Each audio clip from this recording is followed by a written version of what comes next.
Hi, I'm Justin and I'm part of Team Half-Life, and I'm going to show you our design for the NASA Wear Challenge. So our concept was dependent on a few important factors. These include reducing weight that needs to be brought up into space and using the best materials to reduce radiation, and also making the most comfortable and practical suit for astronauts. So here are a few preliminary designs that we created. Right here we used compound imaging. Right here is a fishing vest and a jacket, and we used compound imaging to make a few designs right here. And we came up with this water and polyethylene system. Here's a graph from the webinar, and it shows how polyethylene and water were some of the strongest materials for reducing radiation. So on the left here, here is our 2D cross-section of our garment, and using the knowledge from the webinar, we created our garment mainly out of polyethylene and water. So right here, you can see the dark blue is the polyethylene, and it sort of acts like a plastic bag, and it contains all the light blue, which is the water. So we also have polyethylene like zigzagging throughout the bag, so it maintains structure and durability. Also, we have polydry, which is a moisture wicking fabric which gets rid of any heat from the user. So that's on the inside of the garment to prevent the astronaut from overheating. Next, here we have a 3D diagram of our garment. So here's the inside of the suit with the polydry, and here's the polyethylene, and here you can see the zigzag pattern, and also you can see these small little cell water transport openings right here. So the water comes in through the top, and it basically fills up the entire garment full of water from the spacecraft. So the water isn't brought up into space, the polyethylene bag is brought up into space.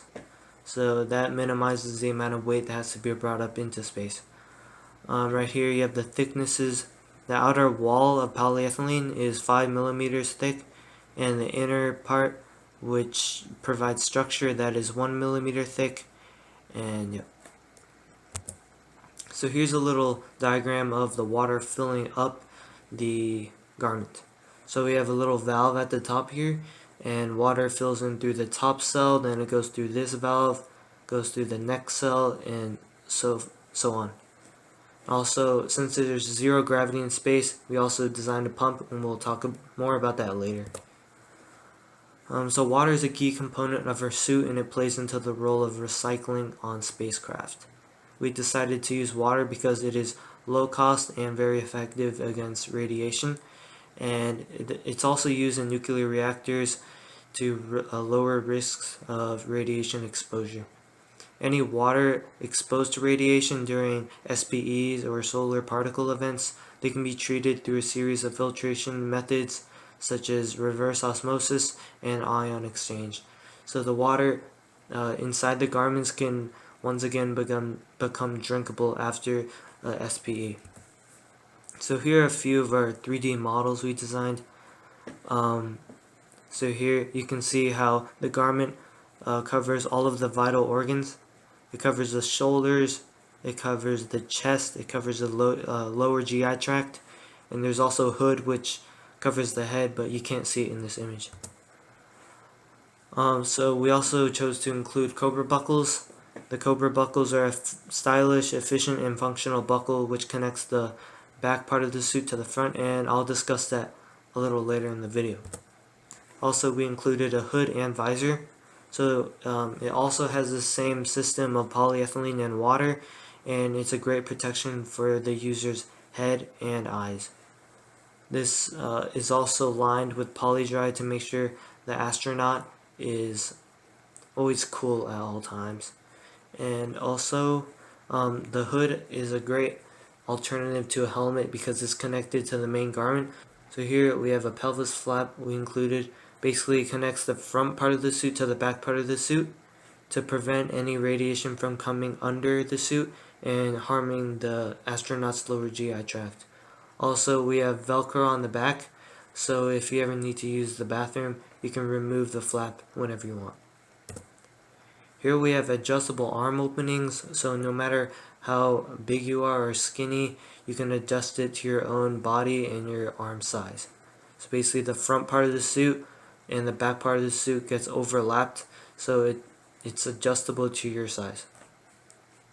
And now I'll have Drew to talk about the water pump and other attributes of our suit. The first step to putting on the vest is to fill it with water. This can be done by connecting a pump to 3 valves on the suit. What's great about our design is that weight decreases while in space, so although our garment will be filled with water, it still won't limit the mobility of its user. Based on data from the NASA website, we dimensioned the vest that we made and calculated the approximate weight of the vest without water. That is, the weight being brought up into space is a mere 6.218 kilograms. Once the user fills the vest up with water, it will weigh around 39.643 kilograms and provide a whopping 6 grams per centimeter cubed of aerial density of radiation shielding, which is what we calculated to be needed to be fully protected from the max exposure of radiation from a solar particle event. Systems already exist on the ISS that are capable of pumping water into the vest. However, since electronics can be unreliable at times during solar particle events, our team also designed a mechanical pump to act as a backup. This is composed entirely of plastic shorter rubber seals, which makes it light, ergo cheaper to transport. So as you can see, the user simply slides the vest over the head, then wraps the side of the back of the vest around the front and secures it with buckles. Afterwards, the pelvic flap can be folded underneath and buckled in the back, allowing the user to use the restroom, so to speak, by simply unbuckling the flap. Not including this demo, but the next step would be to slide on the hood and secure the buckles around the neck, then strap on the visor. The total time it would take to put on our suit is estimated to be 5 to 10 minutes. For our outreach, we hosted a presentation at our school, Fairfax High, titled The Journey to Mars, where we talked about our design for wear and summarized a lot of what we learned from the Moon to Mars webinar. Thank you for listening. Team Half-Life, over and out.